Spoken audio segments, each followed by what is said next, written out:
Hello, everybody, and we are back with one last discography review for Jimmy Cliff. We're gonna do the 2000s to the last stuff he was that was released before he passed away. Not sure if there's gonna be stuff coming out after that, but we'll just run through the stuff I've got and see how it goes. So, if you've been keeping up, we're now to the year 2000. He had Humanitarian was the last thing we should have left off with in 1999, and then coming out in the early 2000s, 2002, was Fantastic Happy People. Nope, Fantastic Plastic People. And here it is, that album cover. Don't worry, I'll take it out so you can see better that. There's the disc. On the inside, of course, got a close-up of this image, which is the main image here. It's our man Jimmy, and he's covered in glitter and gold and all that good stuff. It's a fun cover. It feels very much of the early 2000s. Feels very much like that sort of like dance music that was out then. So it's a bunch of new compositions here for the most part, and I gotta say, I actually really like this album. I didn't buy this until much later, but I would say around a few years after this is probably when I started to get into him, to like really get into him. So this is just before that time, but this is a very good album. Came out in 2002. There's a lot of collaborations on this, or guest stars, I should say. Let me highlight a few of those for you here. Let's see if they actually call it out, because I might forget. Hang on a second. Get excited, because I'm gonna find out for you exactly where they are. Well, you know what? There's an easier way for me to do this. I'll cheat a little bit here, because I forgot. But it kind of clearly outlines it on this album, Black Magic, which is his next full-length actual album. This interesting thing about Black Magic and Fantastic Plastic People is that they are kind of mostly the same, except that Black Magic, which actually outlines the guest stars here, and there's no way you're gonna be able to read that probably. I'll leave it there for a sec. Featuring guests such as Annie Lennox, Sting, Wyclef, Kool and the Gang, Joe Strummer, and Dave Stewart. Black Magic came out 2 years after Fantastic Plastic People. This is 2002. This is 2004. And yeah, it's just kind of reworkings of a lot of the stuff that's on Fantastic Plastic People. I would say mostly all of them, except there's about 4 or 5 new songs on this. So we'll get to that in a second. But yeah, so anyway, back to this one. Track 1, Fantastic Plastic People, is a lot of fun. There's a reworking of this as a bonus track on this, which is fun. I really like Positive Mind, in parentheses, The World Is Yours, which is track 3. It's very good. The City, track 4, very good. Kind of on a little run here. The song Tear, number 7, number 8, War in Jerusalem, Over the Border, track 9, which features Joe Strummer, everybody's favorite guitarist, and 10, No Problems, Only Solutions. Those are all really good. 7 through 10 are excellent on this album. But overall, I really, really like this. It feels like, again, we've kind of taken a little bit of a musical journey with him, and he's kind of turning into the new century with a little bit of a new vibe with some guest stars and stuff. But these are really good songs. Fantastic Plastic People is a lot of fun, but Positive Mind, The City, People, Terror, War in Jerusalem, Over the Border, No Problems, Only Solutions are all excellent tracks. I forgot People the first time around. So basically, you could just listen to this from start to finish, or you could check out tracks 1, tracks 3, and then 4, 1 through 4, 6 through 10. Those are all really good. And this track with Joe Strummer is really fun, Over the Border. It's really good. It's really, really quite a fun little album, which he then, again, revisits here on Black Magic, which is 2004. And they talk about it here. Like, it's interesting because this feels even more contemporary in a lot of ways. Like, there's some rap again on this one, kind of as we saw a little bit in the late 90s. So you got Spice guest starring on track 1 here, which is a reworking of something that's on this. You got Wyclef on here, you got Sting, Got and again, a lot of these people were already on these other tracks. I think they just kind of redid some things. Like track 9 on this, Terror, which is on that, which I really like, is called Terror in parentheses September 11th here, because it's about that. A lot of really good stuff on here. The tracks that are on Black Magic that are new to it are the title song, Black Magic, Dance, featuring Wycliffe, that's new. Ooh La La, Let's Go Dancing, Take Your Time, and Good Life. Those are all, I think, the only new tracks on this. Anyway, I actually prefer this, but it's kind of fun to listen to them back to back because of the slight differences. I think it's a strong showcase for his work and kind of what Jimmy Cliff is all about and how good he progressed through the years, how great his voice sounds, the arrangements, everything about it. So it's kind of fun to listen to Fantastic Plastic People, 2002, right up to Black Magic. Another great image of them there, of course, in 2004. So again, they kind of go hand in hand in a lot of ways with a handful of new songs that were on Black Magic, neither of which I picked up when they originally came out because, again, wasn't quite there. In between that, in 2003, he released this compilation, an anthology, which is a really great starter pack, to be honest. I always liked this. This was actually the first thing I ever bought of his. When I first heard his music, I was like, well, this is great. Where do I start? A little bit overwhelming because there was a lot of different releases you could pick up. This was a great thing to pick up because it was the first thing I saw. So it's 2 discs with tons of songs. We got 23 tracks on the first one and 19 on the second. And honestly, it hits a lot of those sweet spots of those great songs. It's got really early stuff like Miss Jamaica, Hurricane Hattie, which is really great, King of Kings, fantastic. Skipping into like his first full-length album, which had Time Will Tell, Wonderful World, Beautiful People, Coming to My Life, Hard Road to Travel, which, as we've got on record, I love so much. It's really good. Honestly, like, I don't know if this is out of print or hard to find or whatnot, but it's a really good starter pack if you're looking to just kind of dip your toe into Mr. Jimmy Cliff. It's very, very good. Take a peek there. This anthology is great. So many great photos of him. And a young Jimmy on the back there. Anyway, anthology. You're going to see quite a few of these little compilations in this era. But yeah, so Fantastic Plastic People 02, 03 is this anthology, Black Magic 04. And then we go into 05 with a bigger compilation. And I picked this up when it, just after it came out, actually. And I love it. It's a limited edition. This one might be pricier to find. You can kind of see this limited edition marking. It's a fun little book. It's not exactly the best to store, right? I mean, who really wants a fucking strange shaped CD box or vinyl box or anything to store? I got my section for the CDs. I want these babies to slide in there all the same. This is just, what is this, right? But I've made it work. And it's a great package, to be honest. It's got a lot of great photos, a lot of great information, breaks down some of the songs, where he was at, that kind of stuff. It's a really nice little breakdown. Not an overly extensive book. It's not very long, to be honest. A little bit of info, but mostly, you kind of go over the tracks. So it's 4 discs, if I remember right. Been a minute since I've listened to it. Yep, 1, 2, 3, 4. There they are. And it kind of goes from his early stuff, as it states here. It's the Better Days Are Coming. Sorry, I should have said the title. Jimmy Cliff, Better Days Are Coming. The A&M years, 1969 to 1971. So it's a lot of the early stuff, and it's a really good collection of all that stuff, right? So I love when they do this.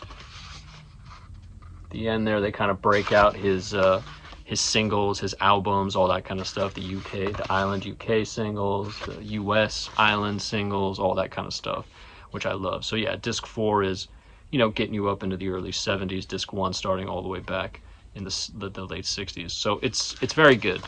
Again, I think it's just going to be pricier, I think, but I would recommend this because it's obviously a lot of great stuff. The only better advantage, I would say, over to get the anthology is that it's a bit of a wider range of music. Like on that you have stuff from the 80s, right, into the early 90s, and you don't have that with this. This is just 69 to 71. But again, it's really great. I do like this packaging. It's embossed, this image of him, which I like. It's limited edition, not numbered, I don't think, though. So it's a bit tough to store. Not really. It's not really that big, you know, but it's just sort of odd. That said, it's very good. We jump ahead. He hadn't released anything in a long time. 2004 was the last one. And then 2011, he got together with Tim Armstrong of Rancid, and they worked on this EP called Sacred Fire. This is the CD. It's a little hype sticker there, if you can see it. The strange thing is, I definitely had a copy of this that was open for a long time. I don't know what happened to that. So I just have this unopened CD, which I haven't had to bust out recently because I have the record, which I'll show you in a second. But it's very good. It's only 5 songs. So produced by Tim Armstrong, as well as featuring Tim Armstrong on lead guitar and rhythm guitar, and a bunch of other people on the other instruments. Jay Bonner, Dan Boer, Scott Abels, Kevin Pavona. And then Jimmy Cliff, of course, singing along. We got a nice message from him on the back. Blessed love to everyone around the world from Jimmy Cliff. I'm coming to see all of you in 2012. And that will come true, which we'll find out in a second. So this came out in 2011, Sacred Fire EP. And it's a really, really great collection of songs. So Guns of Brixton is a cover, obviously, of The Clash. Joe Strummer, who we saw show up earlier. Guns of Brixton, the Clash song, is a little reference to Jimmy Cliff's The Harder They Come, the movie and the song. So it's a fun little connection here that he's covering Guns of Brixton. Second song is a Rancid cover, Ruby Soho, which is really great. Ship is Sailing is the first song on here that's by Cliff, and that will show up on the feature-length album that's coming up in a second. And then he does a cover of Bob Dylan's A Hard Rain's Gonna Fall. You know, it's maybe not the best in my opinion, but it's a fun thing to see it next to Bob Dylan's version, obviously. And then a Brixton version, which is just like a little bit of a mix of Guns of Brixton. So it's a really good EP. They put it out on CD as well as vinyl. Kind of missed all the 90s and the early 2000s. I'm not even sure if some of that is available on vinyl. Never really looked. Don't really need it, let's be honest. But this, I did need.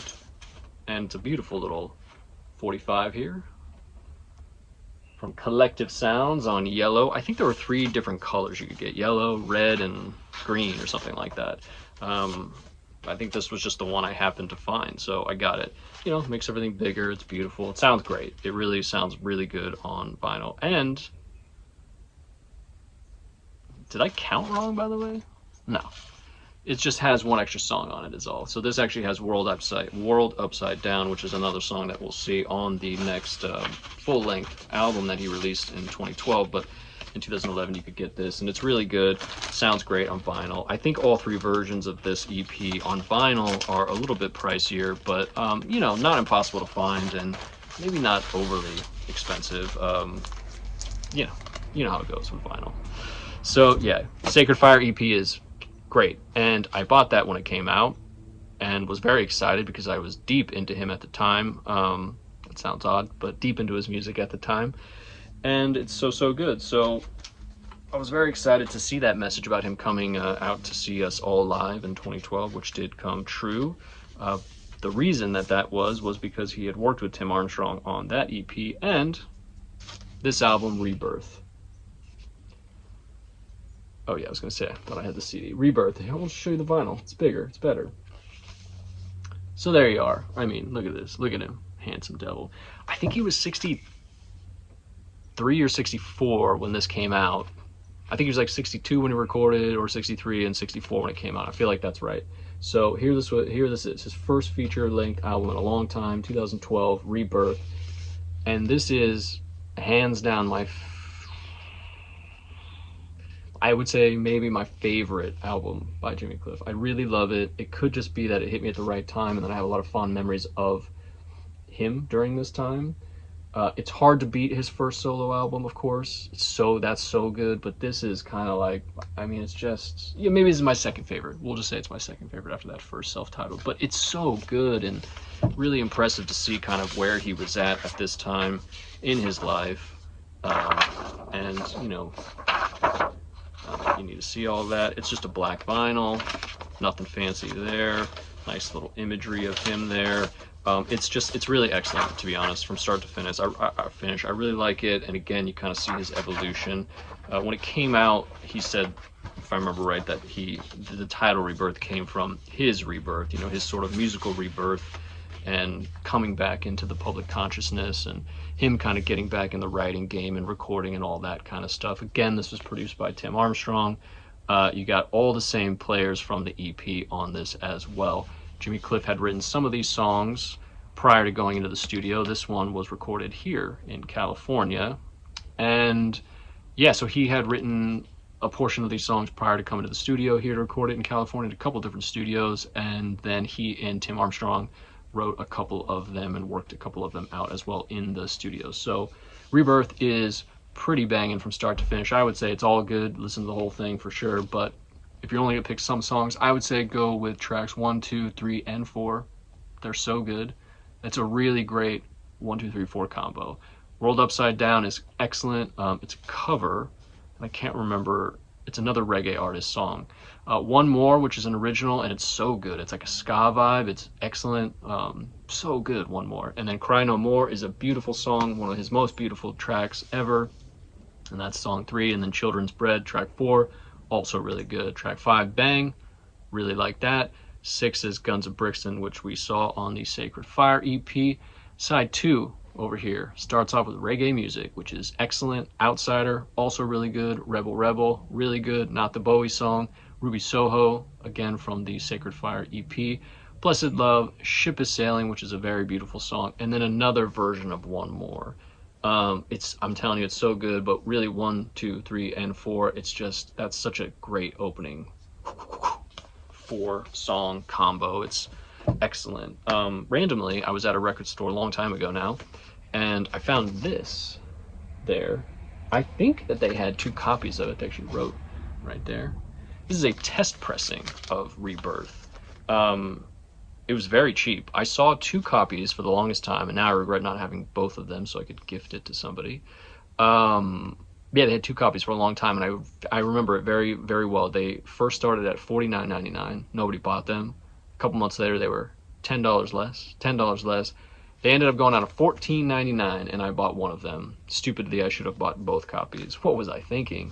Because I need 2 copies. But it sounds great. You know, do I need both the test pressing and this? Probably not. But it does sound really good. And I'm going to listen to the test pressing today because I listened to the other album the other day. Now I'll listen to test pressing. Let's test it out. Rebirth is so good. I had first bought it on CD because I don't think I actually had a record player then, even though I was buying and also being gifted vinyls. Thanks for that, Will. Yeah, just again, I really can't say enough positive things about this album. It won a Grammy, his second Grammy ever, Best Reggae Album. You know, I would put it way up there as one of the top reggae albums of all time, but I don't know a ton about reggae, so maybe don't take my word for it. That's the last album we got there from him. Take a quick, well, we got a couple more things, but take a quick detour from the albums into, that's right, Jimmy Cliff Live. He did not lie. 2012, he did do a tour. I guess I could have given you some tour statistics, but I didn't get that. He basically toured most of that year all over the world. You know, it wasn't a huge tour, but it was pretty big for somebody who's 64 and just getting out there again. So I had the opportunity to see him twice. Once was on a rainy day. I kind of mentioned this, I think, in the first video. Yeah, it was April 13th, 2012, and it was at Coachella Music Festival. It was the Friday, if I remember right. Show. It was a little bit rainy, not pouring rain, but a little drizzle, which I kind of thought made it beautiful. And if you're interested, you can definitely see some clips of this I saw on YouTube. Not a ton to go through. There's maybe 2 or 3 songs from this weekend, and then there's a couple songs on YouTube from the weekend after that, because this is when Coachella started doing 2 weekends of the same. This might have been the first year they did 2 weekends of the same setup, the same artist list. I watched a couple of these videos today. It was funny because, you know, you get that guy who's either recording or right behind him singing very loudly, and it sounds like he's not putting his full heart into it, or he is because he's drunk. I'm not really sure, but it's fun to listen to if you can manage to get through that. So, you know, I think that this set list is pretty solid in terms of its accuracy. Kind of sounds familiar to me, but you know, I had jotted it down at the time as well, but I think this track. So at Coachella, he played 11 songs. He started with a bang. You can get it if you really want. Come out swinging. Then World Upside Down from Rebirth. Treat the Youth Right, which, if you remember, I talked very fondly about. I love that song. It's such a little banger. And then Reggae Movement is what they had on setlist.fm. I don't know. Maybe that's a reggae music and reggae. Maybe it's reggae music and reggae night mix. I'm not really sure, but maybe it's reggae music from Rebirth, just called Reggae Movement, or maybe it's just a few different songs. Wasn't sure. Can't really remember that, to be honest. Many Rivers to Cross, Ruby Soho, Save Our Planet Earth, and it's a beautiful rendition. You can again get sort of an idea of what it sounded like. It's more just him kind of acoustically getting the crowd to get into it at Coachella on YouTube. Feel free to look for that. And then right into Vietnam, I Can See Clearly Now, The Harder They Come, and One More. So One More kind of became his anthem of this year because, I mean, if you listen to it, it's really fast and upbeat, ska-like. It's a really great song. So good. I can't recommend listening to Rebirth enough, but One More is a really good way to start if you want on that. So that was in April of 2012. And then I got lucky in June 27th of 2012. He came on back. He did a couple shows. He actually played at, I think, the old racetrack, I want to say, that summer. And he might have played another sort of show in and around Los Angeles, but I only went to the Troubadour show. It's very funny. I had 2 tickets. It was sold out. I don't remember who I had the ticket for, but that person couldn't go. I don't know if it was my wife or something. I don't know why. She didn't really care. I think she actually saw part of it at Coachella, if I remember right with me. But whoever my plus one was going to be canceled. And then nobody ended up going, so I just sold it to a guy for, cost at the door, and that guy was very excited to get in. So I was happy that I could sort of pay that on to him. The show was so good. To this day, I mean, I think I talked about it a little bit, but I definitely think it was one of my top 10 for sure, all-time favorite concerts. It was just so good, a really beautiful experience. He sounded so good, had so much energy, dancing on the stage, going up and down this narrow staircase that's there at the Troubadour to kind of go up to the green room and back down to the stage. He did that in the dark, which was fascinating. I would have tripped, and he at 64 could do it with ease. He did that a few times, kind of start the show, encores, all that kind of stuff. So this is a little bit, I think, out of order. I kind of was able to piece together. I didn't have this listed down. I took some from Setlist FM, but it didn't quite seem right because they have a very short list. I remember the show being a full set, not just like a Coachella 11 song kind of set. I found a review that's pretty good, actually, of somebody. If you look up like Troubadour Review 2012, you can read this guy's review, this person's review, and it's very good. Breaks it down nicely, short, but also touches on some of these songs that I do remember playing that weren't listed on setlist.fm. So I'll just read it this way. You can just kind of know that this might be out of order. There's also a couple clips, including the encore, I believe, on YouTube that somebody posted. So you can check that out too. So he played You Can Get It If You Really Want, Children's Bread from the new Rebirth album, Treat the Youth Right, which I remember very, very well. Now, I've always loved that song, but I think it was that part in the concert where it just hit. It was so good. The Troubadour's small. Not a lot of people can fit in there. It was packed, sold out. I was just next to a bunch of people. Some people were getting high. Some people were drinking. I just had a great time. I was dancing so much at this show, and when the song hit, it just really felt like it lifted me to another place, which I love about live music sometimes. He played Wild World, which is a Cat Stevens cover that he did a long, long time ago. I showed you the 7-inch. I'm a big Cat Stevens fan, so it's kind of a special thing there for me as well. Been lucky enough to see Cat Stevens as well. Use of Islam is as he goes down these days. So yeah, Wild World, Ruby Soho, Guns of Brixton, World Upside Down, Vietnam, which at this time in his career he kind of changed to Afghanistan because of everything that was going on there at the time. Rivers of Babylon, King of Kings, Sitting in Limbo, Let Your Yeah Be Yeah, which is cool, very early, nice song by him. I Can See Clearly Now. And then I didn't remember this song being this long, but this guy's review talked about how when he did Bongo Man, which I remember him playing, that it was an 8.5-minute version. I do remember it was just him and everybody was playing bongos on the stage, basically. Beautiful, really wonderful. Then he played One More to close the show, and everybody was cheering One More as he made his way up the steps. And then he came back down, played a couple songs in encore number 1, which was Reggae Music off the new album, and Wonderful World, Beautiful People, an all-time classic song. He left again, came back, and played The Harder They Come. I think he left again. In my mind, he left and came back. There is a clip of this, of his encore, and I didn't actually watch the full thing. Somebody did like an 11-minute video. But either way, it's very, very good. So 2012, Let That Car Pass, was really great and special for me. I love Rebirth. I really was lucky to see him a couple times, and I'll cherish those very fondly, those days. He only had a couple more things really come out that I picked up after that. I know there's been some re-releases of some things. I think there's one of those, there might have been another one of those like Sony classics where they kind of compile 3 of the discs into one, a different configuration of that, but I think 3 of his other albums might have been re-released that way. I don't really know, but the year after this, 2013, he did a KCRW session, and it's really nice. I mean, I know not everybody's into live stuff or acoustic stuff, but this is as acoustic as it gets. It's just him singing. He's on harmonica a couple times, and then one person on acoustic guitar, including him at some point. But it's a really beautiful stripped back set. I do like it quite a bit. I like that CD cover too, or that CD design itself. It's very good. I would recommend it, but you know, it's not for everybody. Here he is performing live at KCRW here in Los Angeles. It's just, you know, I know it's not for everybody, but I do really enjoy this one. It's just kind of beautiful. He had this, which these always kind of look like bootlegs to me. Are they? Who knows? Here it says legendary live recordings. Are they? Jimmy Cliff and the Roots Radix live in Chicago. So this was in 1978, this performance. I think this is one of those, yeah, it's one of those radio broadcast shows. Sorry, I should shoot the front first. I do love that photo of him at the soundboard. It's good, you know. These are kind of those things that are, I feel like, always for fans only. You know, for me, I'm a big Elton John fan, and I have quite a few of these radio broadcast recordings about Elton John stuff. And would I say anybody needs it? Fuck no. Do I need it? Fuck yes.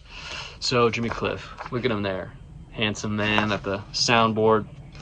It's a collection of, you know, a bunch of great songs. Again, it's a live recording, so is it an essential? No. I like having it, and I enjoy it. And we were all lucky to have one more album come out from Mr. Jimmy Cliff in 2022 called Refugees. I love this. I don't think he had such a vibrantly bright red cover before, but I love this. Such a great illustration of him. Kind of harkens back to some of the other sort of, it's not an illustration, it's a photo of him and then graphically designed. He's a much older gentleman here, obviously, in his 70s, and yeah, it's very good. I don't love it as a whole, this album, but it is short, so it's easy to listen to. There's only 13 songs. He gets back together with Wycliffe, and I want to say maybe Wycliffe produced this record. I honestly can't remember, and there's not a ton of information, as you can see in here, other than the songwriting credits, but, you know, a bunch of new songs from him. It's very good overall, I would say, and I kind of re-listened to it the other day because I just couldn't remember. I hadn't listened to it probably since it came out a few years ago. Would have been great if we got one more tour from him, but that didn't happen. So yeah, if you want to check out a few tracks, Here I Am is a really good track on here. My Love Song I think is really wonderful. Happy Day is also really good, and there's a song Moving On, I think I said Moving On, that I really like. It's kind of a beautiful sentiment, and it's also sort of, even though it's not about somebody passing away, it's sort of a nice song to listen to, and in fact it was the last song I listened to today before coming out to do this, Moving On. So that's kind of it here with Jimmy Cliff and the discography review. I'm gonna have one more short video-ish coming up soon for you to kind of close out the Jimmy Cliff things, but he's wonderful. This is kind of the way we want to leave this. Hope you check out more of his music. Comment up with what you like, what you don't like. Interested to hear your thoughts if you would like to share. Thanks for watching. Talk to you soon.